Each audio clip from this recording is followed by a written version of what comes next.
name's Jim Katsifikas, and with me tonight, Brandon Mazer. We're from the law firm of Perkins Thompson. We have been privileged to represent, work with, and advise the town of Newry for about 15 years now. Loretta called me way back when, and we stepped in to help out with the town. And we've been working with the town ever since. It's been a great relationship, I think, and we've enjoyed it very much. And I'm thinking about, well, I will be retiring at the end of this year. But Brandon has been working on taking over my practice, working with municipalities. Brandon has been in his spare time representing the city of South Portland as the city attorney, and also working with a number of other municipalities, and then also we do real estate development work. So we see a little bit on each side. So tonight, the program, and thank you all for being here. The idea is to get all the various boards together, the Select Board, the Board of Appeals, the Planning Board, to try to understand those issues, those concerns that affect all of the boards across the board. And then so we can also focus on what each board does that's distinctive, so that we can all try to understand and appreciate what each board is dealing with. So we'll start with what's in common. And I think the big picture here is, what all of these state statutes that we'll talk about, all the local ordinances that town meetings adopted, but the regulations are intended to do, is provide for open discussions in public of your governmental business to encourage public participation with regard to licenses, permits, and approvals, if you have to give those, to make sure it's a fair and impartial process, so that the public and the government can treat each other with respect and fairness. And so we all, you may not agree with the applicants before you from time to time. They may not agree with you, but there will be mutual respect shown and understanding, and the best application that you can make of the laws and the statutes and the ordinances that apply. So we'll talk about this, and we'll start off with an overview, and the things that you have in common are this, among other things. But there's the Freedom of Access Act, the Right to Know law, as it's sometimes called. That applies to all boards and employees. That's public proceedings and public records. So we'll talk about that. That's a matter of state law. Conflict of interest and bias are considerations to be made anytime that you have a permitting process, a licensing process, an adjudication, whether it's Select Board handing out licenses, whether it's auto graveyard, junkyard licenses, or victualers licenses, food service establishment licenses for the Select Board to look at, whether it's Planning Board, subdivision, site plan, UDRO approvals, whether it's variances from the Board of Appeals or administrative appeals. We're looking at the public process, we're looking at conflicts of interest and bias, and then the Tort Claims Act we'll talk about too, because there are protections from liability. You don't have to put the house in your spouse's name when you're on a public board. You don't have to worry about losing the house. There is a Maine Tort Claims Act. We'll talk about that. And then last, we'll talk about the distinct role that each board has. And so we'll try to keep this as brief as possible. Ask questions throughout. As they come to you, ask. Better to do that then than to have to go back later. And we'll be looking at the specific sources of law. We're looking at the federal constitution, statutes and regulations, the state constitution, statutes and regulations, federal and state court decisions interpreting those. And then in Newry, we have ordinances, there are codes, there are regulations, there are policies. So we'll talk about all of this. An important thing to keep in mind when we talk about the different roles of the boards, the Planning Board and the Board of Appeals have roles that are set out by state law and by local ordinance. They can't change them. They can't change what applies. They have to apply what's been adopted by the state and by town meeting. And so we'll be talking about all of those constraints. Well, let's start with the Freedom of Access Act, and for that, I'll turn to Brandon to talk about that. And thank you, and pleasure to meet you all this evening. Pleasure. So we've sort of gone through the first few slides. This is really, the slideshow is really something high level for you to take and refer back to or take notes on. We're going to get into much more specific. So the Freedom of Access Act, which is basically government in the sunshine, or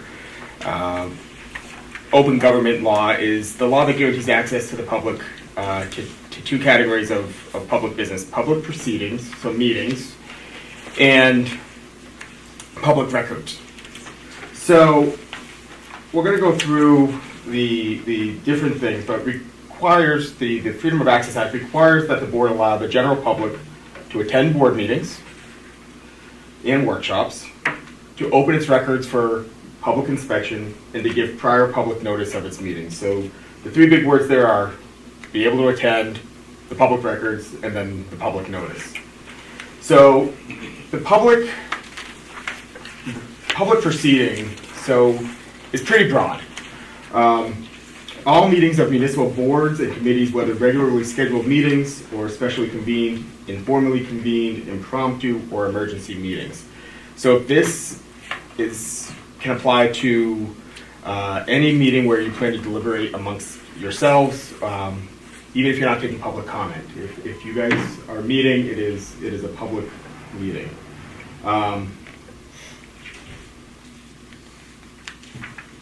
It also applies, and this is more towards maybe the Board of Appeals and the Planning Board, but site visits. So if you do a site walk, that's a meeting that needs to be properly noticed and is deemed a public meeting.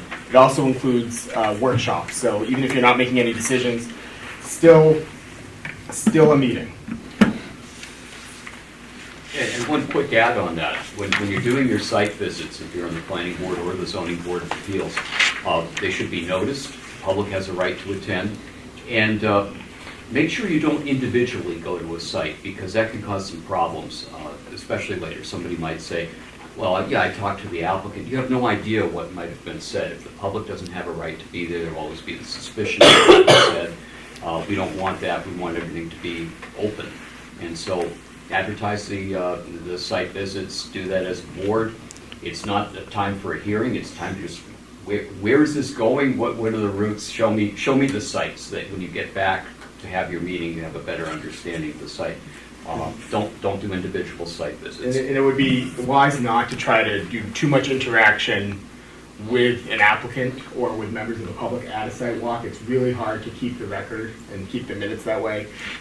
Take a look at the site, see what you need to see, hear some brief comments maybe from the applicant, but then save really all of that interaction for when you get back to this building to have those discussions, so you can get proper minutes and proper record in case there's ever a question or it needs to go to appeal.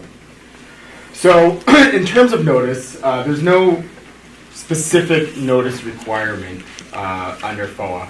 It just simply states that, quote, notice shall be given in ample time to allow public attendance and shall be disseminated in a manner reasonably calculated to notify the general public in the jurisdiction served by the body or agency concerned. That's basically, do the best you can is what the state says, unless there's a specific ordinance or policy that states otherwise. So MMA typically recommends, and we follow a lot of MMA, at least a week's notice for any sort of public hearing or meeting. That doesn't mean you can't have an emergency meeting.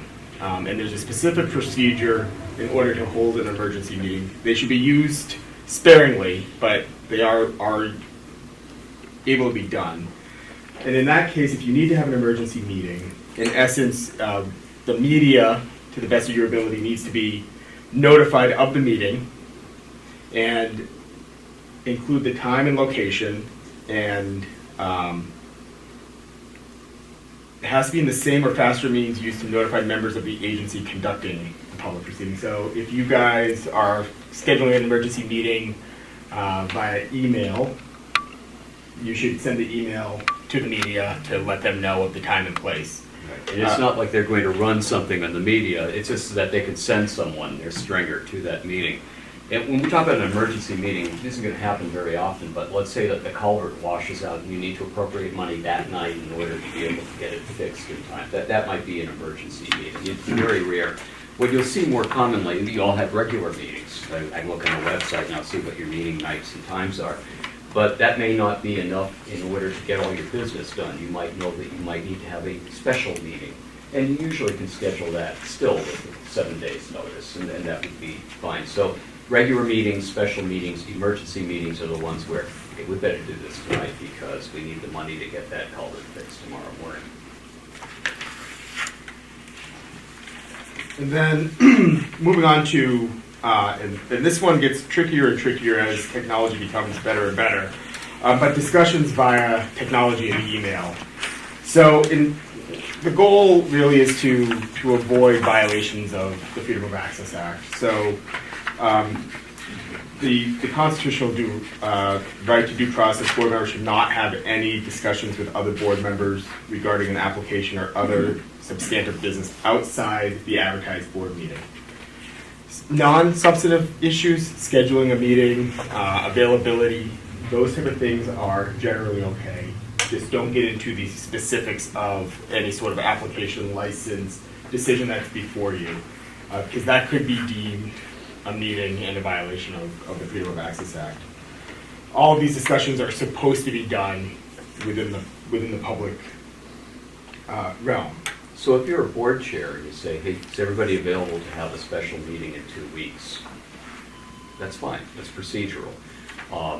If Joelle's trying to get attendance to say, who's available, great, the one-way communication, we're having a meeting on such and such a night or a workshop, that's all fine and well. It's if you answer each other's questions back and forth about the merits of an application in front of you, that's where things get dicey. That looks like a meeting. That shouldn't happen. So there's some also exceptions, which I think most of you have at least had some experience with when you don't have to meet in public.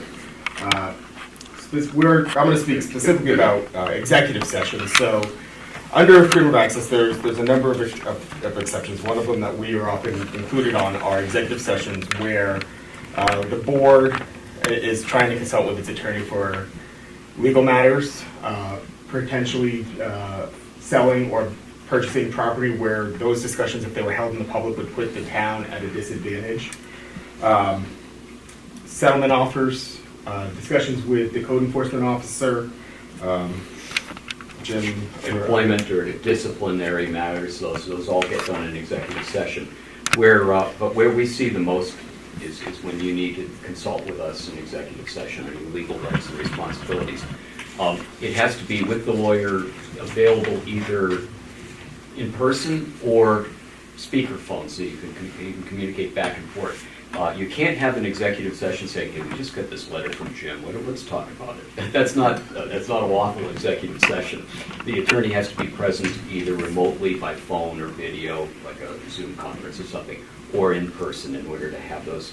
And it has to be about matters that are pending litigation or potential litigation, ongoing cases, something where, or maybe there's an employment matter you need to discuss, or something where legal rights and obligations are being discussed, and it should be done in private. And there's a specific procedure, so no decisions, if you do go into executive session, there should be no decisions made in that executive session. You would convene your meeting, have a motion and a vote to go into executive session. You either excuse yourself to a different room or have the public excuse themselves, depending on your space constraints. You have your discussion. Typically, if there's any documents that are disseminated during that executive session, they are collected back, so they don't become part of the record. You take a vote to come out of executive session. That should get transcribed in the minutes of when you come out of executive session. And then you proceed into your meeting, and if there is a decision that needs to be made based on what you had in that executive session, it would take place during the public hearing portion of the meeting. Now, the vote to go into executive session is a 3/5 vote. It has to be reported. And the motion has to specify what the reason is for it. I mean, if it's a disciplinary matter, you're not going to give the employee's name, but you're going to say it's to discuss a personnel matter. And then you also have to say which section it is that you're going into executive session under. You're not attorneys, and so, it's kind of crazy, but I'll say it here, and I know it's being recorded. The press has been pushing for changes to the Freedom of Access Act, and one of them that got about 20 years ago was to make boards recite which section of the Freedom of Access Act they were justifying their executive session under. Suggestion, if you're thinking about something coming up on the agenda and you'll need an executive session, talk to Loretta, and I'll get a call, we'll get a motion together for you. We've done that, and that works pretty well. The idea is that generally you're going to meet in public. The executive session is an exception. It's rare, and you have to defend going into executive session if you're challenged. So we don't do it lightly. But when it's necessary, it's available as a tool, just as it would be for you to confer with your attorney or for certain confidential matters to be discussed in executive session. On an executive session, you can't take any notes or anything. You should. I've been told that you're not supposed to because it could, if it gets into a legal situation, they can take those notes and use them. Yeah, how many of you have seen the Portland Sea Dogs? Okay, so and you know where the stadium is, that's owned by the city. And when the Sea Dogs came to town, there was an executive session to talk about economic development. And some of that executive session went beyond what was lawfully part of the executive session. Things we're talking about that shouldn't have been. And individual counselors' notes were obtained by the court and were reviewed by the court. And some of them were released. Those parts that were part of the lawful executive session were blacked out or redacted, and then the rest became public, including notes that counselors might have made to themselves and maybe the shopping list or whatever else. So no notes during the executive session, or they could be discovered later. And it's been rare, but if there was a decision made in executive session, that could be arguably appealed, taken to court, and it could null and void any decision that was made. So you start from basically square one with probably some pretty angry folks on either side. So make sure that decisions are made in the public. Those decisions and that motion and vote can be pretty limited. You don't necessarily need to get into the discussions you've had in executive session, but if a decision is going to be made, it's in the But public. there should be just enough discussion to indicate that you didn't make up your minds and vote in the executive session. So the purpose of the executive session would be to whoever's attending it, to get the knowledge so that when they go back into the public meeting, it can help them make Correct. their decision which way they want to go. That's correct. Or it might be to update the select board about the status of litigation, and maybe to get some direction, not a vote, Right. but get some direction of, is this something you want to pursue settlement? When there is an eventual settlement, there would be a public vote, and the merits of it would be discussed. So, but it's just to try to take the temperature of the legal issues.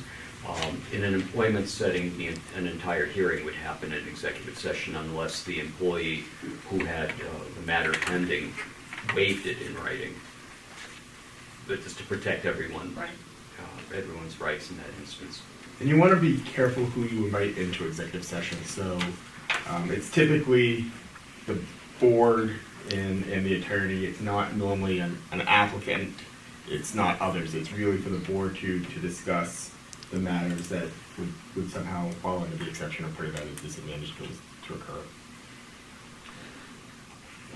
Moving on to, and this came out of COVID, but remote proceedings. So remote proceedings are allowed under the Freedom of Access Act, but it doesn't allow town meetings to be held or regional school unit budget meetings held pursuant to 20A by remote method. So you can't get a town meeting remotely. It's my understanding, and Jim, you're probably more familiar than I am, but Newry's planning board has adopted a remote policy governing remote participation. Right. And this policy under state law would also govern other boards here in Newry unless that specific board adopts its own policy. If other boards are looking at policies, there are some key requirements that you'll want to make sure are included in that remote meeting policy, and we're happy to assist with that. But if you do create a policy, then the public must be provided the opportunity to attend remotely as well and interact. So it can't just be for the benefit of the board members. Reasonable accommodations must be provided to individuals with disabilities. If public input is allowed or required, the board must provide an effective means of communicating between the board. So we're used to seeing Zoom meetings now, so it's back pre-COVID, you would often have the streaming out. The public could, watch on the TV or on Facebook streaming, but they weren't interacting. If you have a remote policy, there has to be that ability to interact. When you put your notice out of your meeting, how to access that remote meeting has to be included in the notice. That quorum is counted if the board member is present. If you're doing a remote meeting with, or what I'll call a hybrid meeting, you must take a roll call vote to make a decision. You can't just do a show of hands if you were all in the room. So it takes a little bit longer to go through that. One of the other hats I wear is I'm also chair currently for another 4 months of the Portland Planning Board, and our meetings ever since COVID have been hybrid, and every decision we make is a roll call vote. So for the Port Planning Board, if you have a subdivision application with the state 20 criteria, there are 20 motions you have to make right there, and then plus any conditions, and then they're up and down on the whole application. So 22 motions later, you're busy. And anecdotally, the public interaction is sometimes more intense if you do a remote meeting. I think sometimes easier to rant and rave and yell at your computer screen than standing in front of your neighbors doing the same thing. So I think your typical public comment period should be the same for those attending remotely as those attending in person, whether that's a 3-minute limit or what otherwise. I'll pause there before we get into public records. Any thoughts, questions on what we've covered so far? And I'm moving pretty quick. Well, we are at about to start page 8 on your slides, if you're following along. I have a question. Sure. On remote or external collaboration and FOIA, it is extremely inconvenient to have to, if we say reviewing a proposed change to an ordinance, to have it farmed out to all the different board members. They do their pen and inks. And it all comes back, and some poor soul ends up having to decipher all the pen and inks and put it into a master document, and it all goes back out again, and it all comes back in. About 5 generations later, you finally end up with a... Whereas if you were to use something like a Dropbox account, and you say, board member A, you have between now and Tuesday to make your pen and ink changes, and then board member B, you have from Tuesday to Wednesday, and C, you have from Thursday to Friday. And all that would be much more efficient. How does that play into FOIA? Well, we'll get into a little bit of that with the public record. Unfortunately, I don't think the state statute has kept up with the technology thus far. So those iterations are a record for sure. And the other part of it, what you've talked about there is like a Google document. People that do the same sort of thing, they can all make edits to the same document online. But the problem is if I make a change to a document, it's usually for a reason.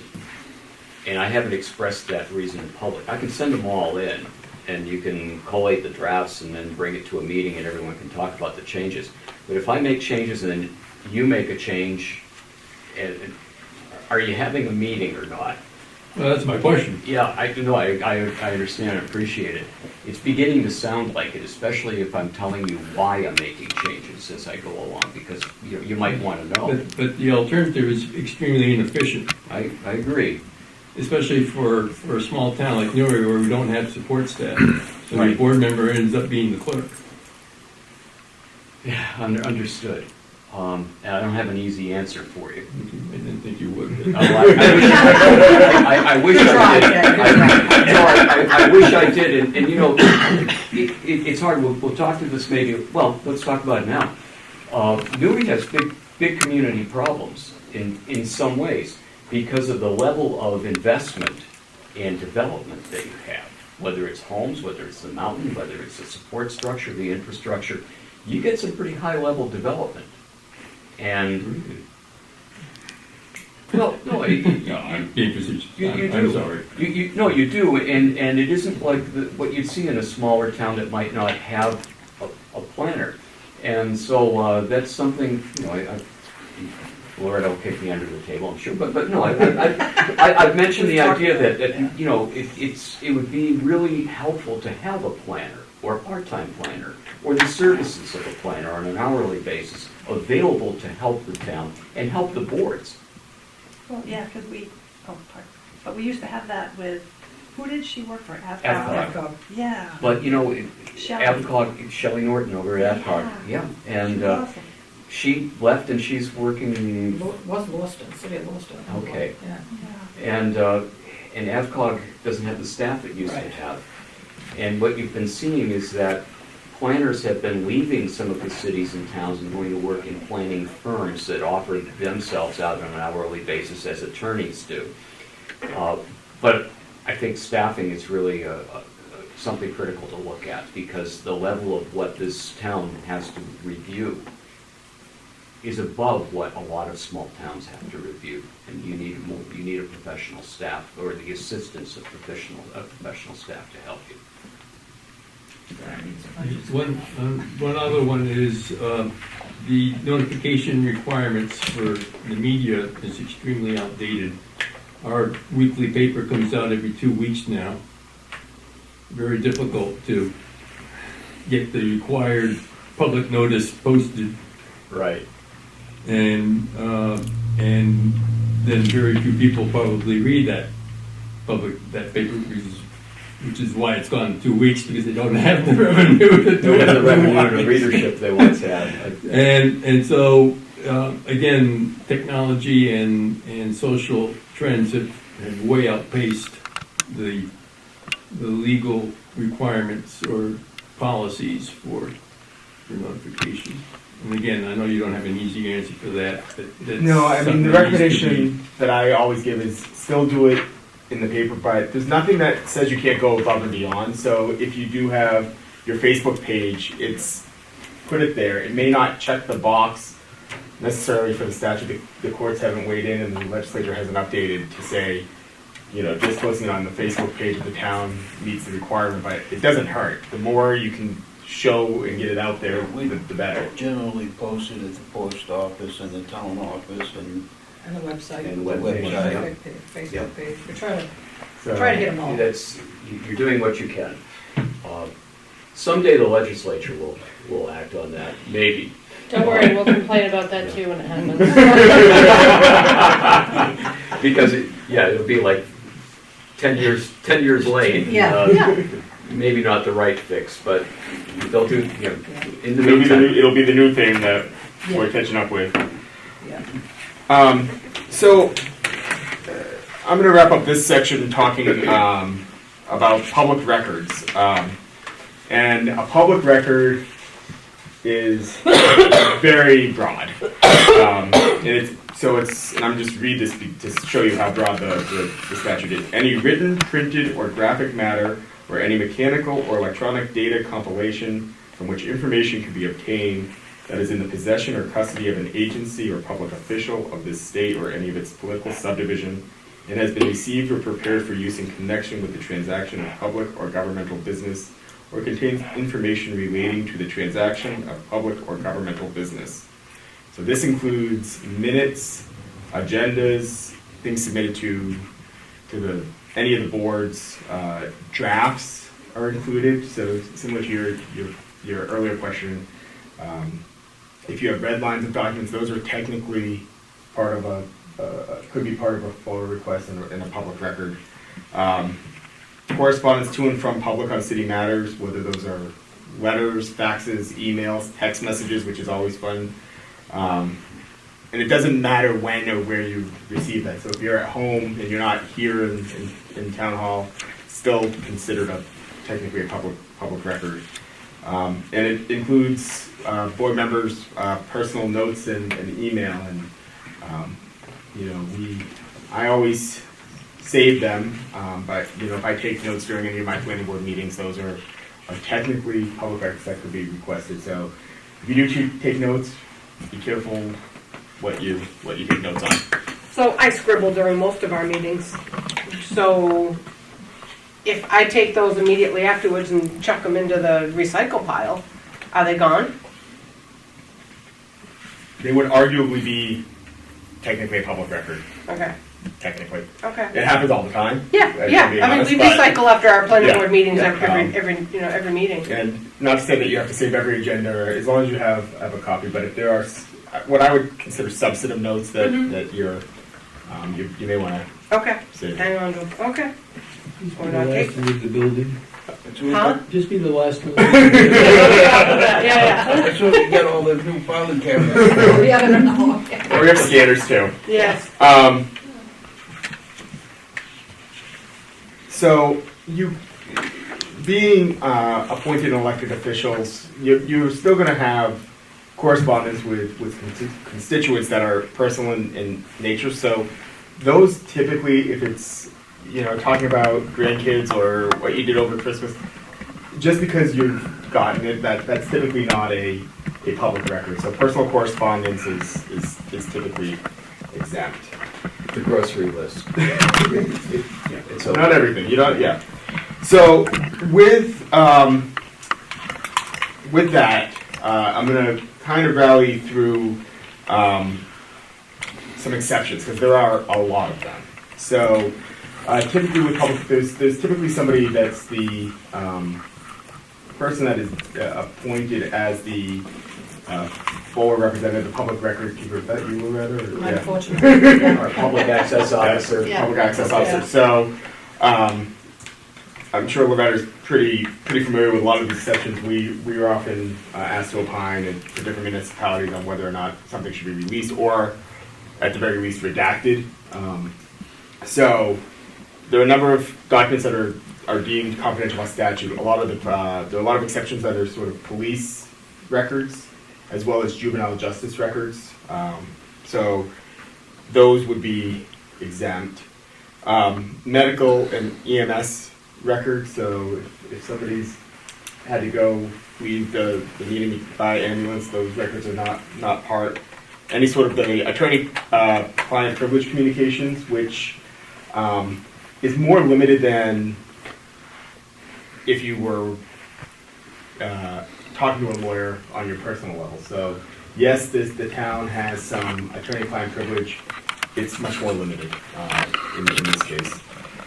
Collective bargaining materials, security plans and procedures for the purpose of preventing terrorism, any sort of security information regarding technology here, personal contact information of public employees. This does not include elected officials. They still have your phone number. They still get your information, but public employees, social security numbers, personal information obtained as part of a wellness check, and there are a lot of others too. So if you do receive a FOIA request, and there have been what I would say an increase in sort of, I think especially with the ability of technology, an increase I've seen amongst communities of receiving FOIA requests for documents, and you don't have to be, I think it's important to note, you don't have to be a resident of the town to make a request. It can be, I'm dealing with some from Arizona that have come in and to another town and asked for records, and typically the easier thing to do is comply. There is a a way to challenge if it's overly broad and burdensome, but you have to go to court to do that. So typically it's gather the documents, make sure they're able to be released, they don't need to be redacted, and get them over. There had been an instance where there was a gentleman in Falmouth who was filing freedom of access requests weekly, many times a week.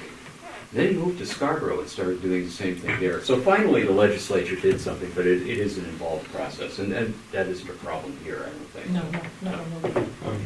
For my For whatever it is, yeah. Good question. Yeah.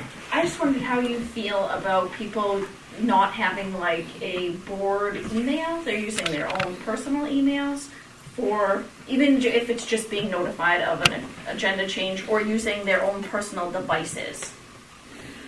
For the purposes of documents and freedom of access, just because you get a text on your cell phone doesn't mean all of your texts are accessible, or if you have your own personal Gmail, it doesn't mean your entire Gmail. It is the request, and we'll talk about this a little bit, but the request, it needs to be relatively specific, and you only need to be responsive to that request. So in terms of being able to keep things organized and not having to search, bigger towns and communities that give you the email, the technology department can scrub that email and pull them for you.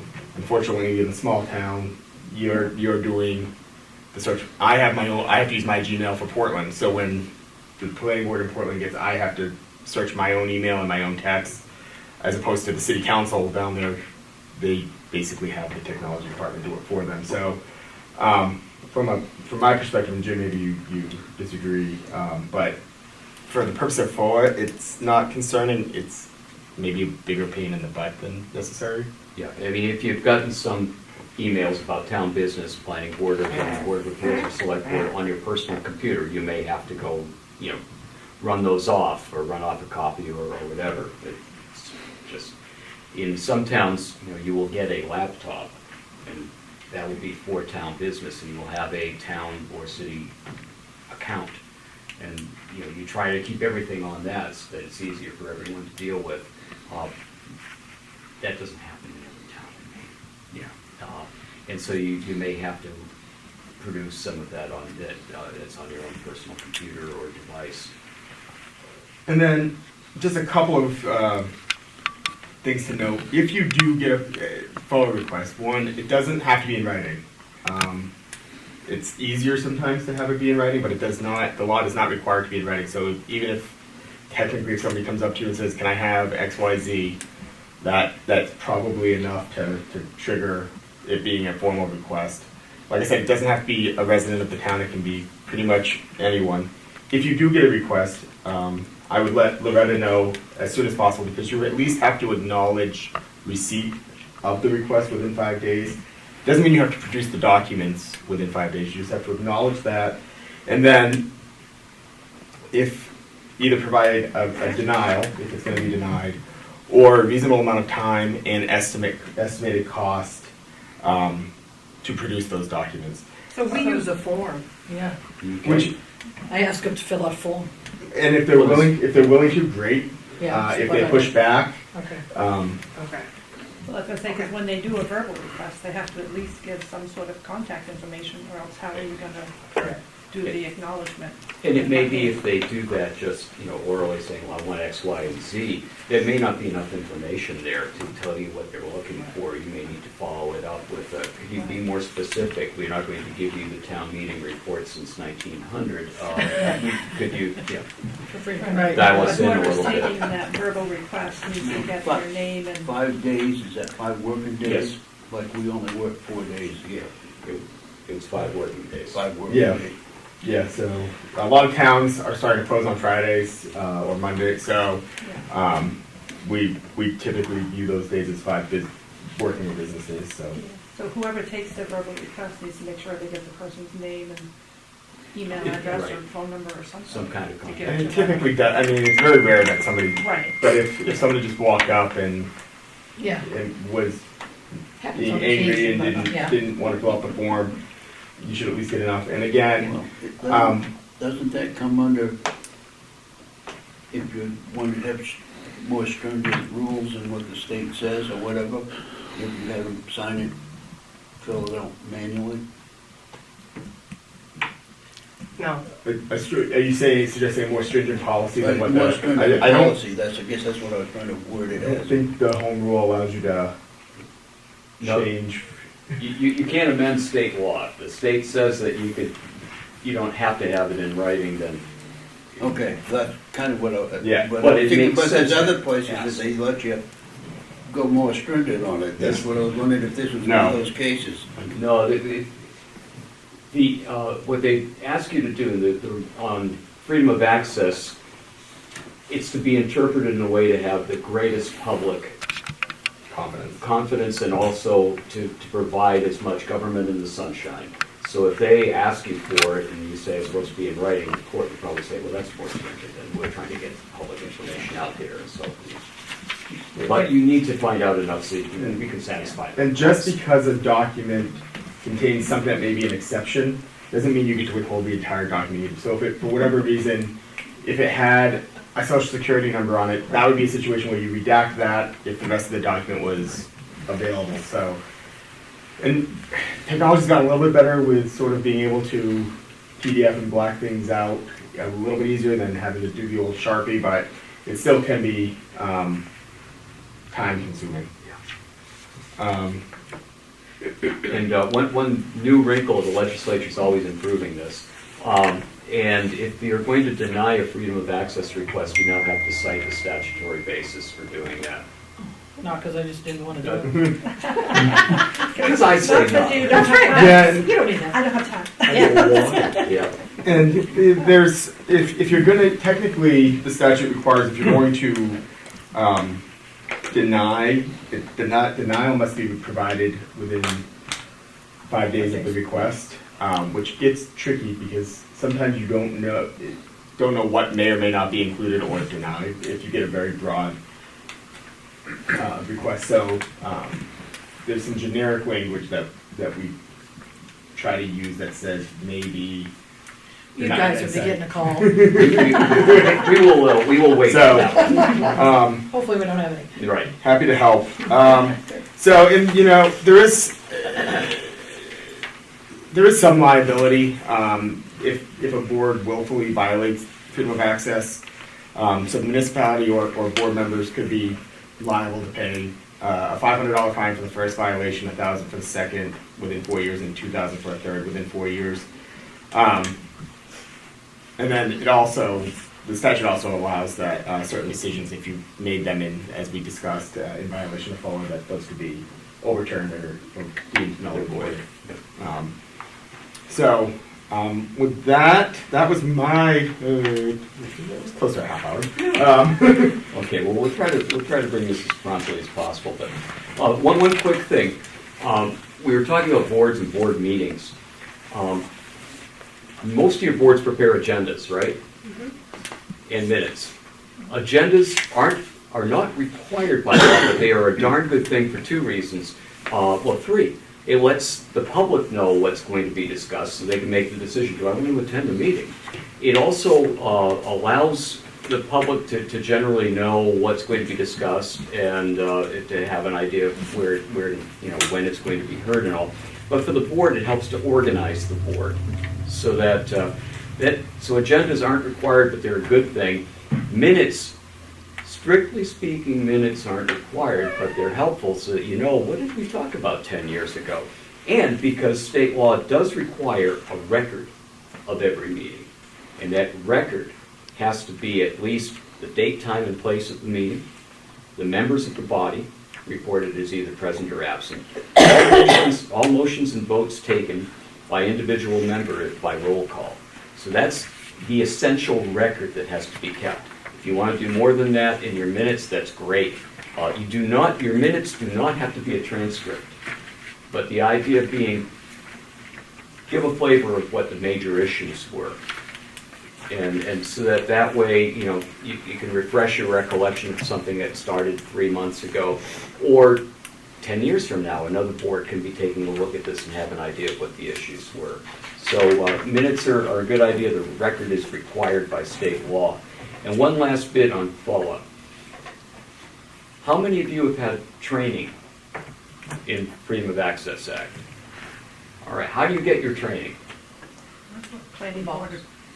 We went, most of us went, well, some Oh, of you us went- went to classes. Oh, great. But, yeah, and then, lately we've been handing out, well, I didn't bring it in here with me, but we have a packet with the 4 training, and Beautiful. they have to sign it, Okay, saying that they had it. because within 120 days of starting your office or your next term in the same office, Yeah. you need to go through the FOA training. It has to be, it's not more than 2 hours, and there should be a record, and you're keeping a record of everybody who is Yeah. perfect. Amy That's does. great. And Maine.gov, Maine.gov has a FOA training section and a Q&A in there too, and that the frequently asked questions section. I mean, we're all right using the paper, I mean, without. Yep. Okay. Yep. You don't have to have a formal program. Okay, good. But, it's just something to make sure you're current on so that people understand what it's all about. So, I guess I'll just add one, I brought this, to today. So in the legislature's infinite wisdom, there's been a lot of legislation passed on housing over the last few sessions. There's a new statute going out that, beginning next year, that adds another mandatory training for the planning board and board of appeals. So the municipal reviewing authority and the municipal body hearing zoning appeals shall attend a training on land use planning offered by a state agency or statewide association representing municipalities or a regional council or municipality within 180 days of appointment. So this is on top of that FOA training, so just keep an eye out. I don't know if the state's gonna put something out similar, but they're sort of anticipating that it would be sort of the ABCOG or some other association that would be. Would you send me an email about that, please? Sure, yeah. Okay. Thank you. all right. So we'll go on to the next topic. Again, these are issues that are common to all 3 boards. And so the issue of conflict of interest and bias comes up from time to time. And it can come up in a number of ways, but let's say that there's a select board meeting, and you want to hire someone, there's money budgeted for snow plowing. And it turns out that there's one member of the select board who might like to put a bid in. Well, can the select board consider it?